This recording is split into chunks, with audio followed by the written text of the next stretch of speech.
उत्तर प्रदेश के कैबिनेट मंत्री संजय निषाद इस वक्त हमारे साथ मौजूद है बातचीत के लिए। सर, आज महिला दिवस है और महिला दिवस के मौके पर प्रधानमंत्री ने पोस्ट किया और कहा कि जो गैस सिलेंडर है उसमें 100 रुपए की कटौती करते हुए महिलाओं को तोहफा आज प्रधानमंत्री ने दिया है। किस तरह से इस फैसले को आप देख रहे हैं? मैं बधाई दूंगा प्रधानमंत्री जी को और नड्डा साहब, अमित शाह जी, भारतीय जनता एनडीए को बधाई दूंगा कि जब कोई बेटी जन्म लेती है उसका नाम लक्ष्मी रखा जाता है और इसी व्यवस्था से कोसों दूर रखा गया महिलाओं को। और महिलाओं के कई प्रधानमंत्री रहे, मुख्यमंत्री रहे, लेकिन कभी महिलाओं के लिए कोई एक उनके विकास की मुख्यधारा में लिए कोई कानून नहीं बनाया। अगर मोदी जी आज देखें कितनी चिंता करते हैं कि महिला को दिवस तो मनाते थे बहुत, लेकिन कभी उन्हें कोई गिफ्ट नहीं देते थे। आज मोदी जी ने गिफ्ट दिया, महिलाओं को आरक्षण दिया। देखिए, जो इसके मुद्दे पर लोग चुनाव लड़ते थे, आज वो मुद्दा सबसे आगे है कि महिलाओं को किस तरीके से उन्होंने आरक्षण दिया, बेटी बचाओ बेटी पढ़ाओ आया, महिलाओं के नाम मकान दिया, महिलाओं के नाम योजनाएं दी, तमाम सखी, तमाम ऐसी चीज़ें दी महिलाओं को विकास में। तभी तो महिलाएं आज के दिन में सबसे ज़्यादा वोट देती हैं। आधी आबादी को उपेक्षित रखा था और जिसकी चिंता माननीय मोदी जी ने किया और अब देख लीजिए आज के दिन में उसका जीता जागता उदाहरण है। इससे हटकर एक सवाल है कि भारतीय जनता पार्टी ने उत्तर प्रदेश में 51 सीटों पर ऐलान कर दिया है प्रत्याशियों का, लेकिन दूसरी तरफ कांग्रेस पार्टी की बात करें हम तो अब तक सूची जारी नहीं की गई है। देश भर में किसी भी राज्य को लेकर अब तक प्रत्याशियों के नाम का ऐलान नहीं किया गया है।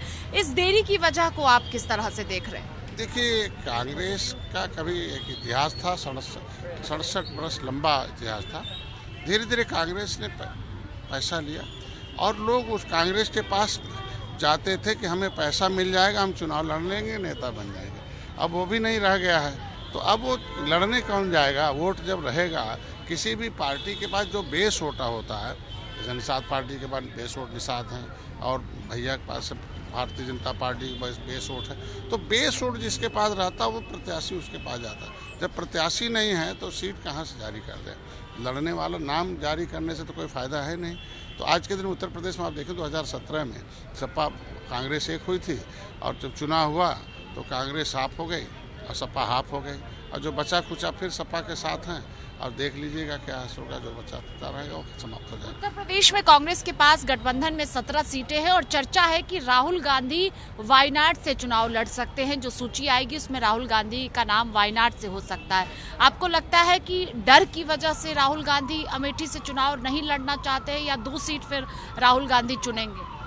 जब किसी के पास कार्यकर्ता होते हैं, कार्यकर्ता चुनाव लड़ाता है। अब कार्यकर्ता कांग्रेस की गलत नीतियों की वजह से कार्यकर्ता भाई ने, जब कार्यकर्ता नहीं है तो चुनाव लड़ेंगे कहाँ से और जीतेंगे कहाँ? इसीलिए जनता ने आवाज़ इसलिए बंद कर दिया कि जब जनता के लिए आपकी पार्टी नहीं सोचेगी कांग्रेस, तो आपके साथ कौन रहेगा? इसलिए आज के दिन में कांग्रेस के कार्यकर्ता नहीं उत्तर प्रदेश में, तो जब है नहीं इसीलिए जनता ने अस्वीकार कर दिया है। 2 चीज़ें, नीतियों को अस्वीकार कर दिया और कार्यकर्ताओं ने भी दूरी बना लिया। इसलिए अब वो जहाँ भी उनकी इच्छा करे लड़े, लेकिन लड़ने से कोई फ़ायदा नहीं है। जनता ने पहले ही उन्हें आउट कर रखा है उत्तर प्रदेश से। प्रियंका गांधी की चर्चा है कि रायबरेली से चुनाव लड़ सकती हैं, तो अगर लड़ती हैं चुनाव तो लगता है कि जो सीट कांग्रेस पार्टी के पास थी वो 2024 में खिसक सकती है या फिर जो है वो मिल भी सकती है। क्या लगता है आप? प्रियंका जी अच्छी नेता हैं, लेकिन अभी राजनीति की शुरुआत है और राजनीति की शुरुआत, ये बड़ा चुनाव है लोकसभा, ये देश का चुनाव है, देश के भविष्य का चुनाव है, नीतियों का चुनाव है। तो नीतियां मोदी जी बना रहे हैं, नीतियां भारतीय जनता पार्टी बना रही है, इसलिए वोट भारतीय जनता चुनाव लड़ने प्रियंका के भी आने से कोई प्रभाव नहीं पड़ने वाला। बहुत शुक्रिया बातचीत के लिए। कैमरा पर्सन डीके के साथ स्वाति पाठक, भारत समाचार, दिल्ली।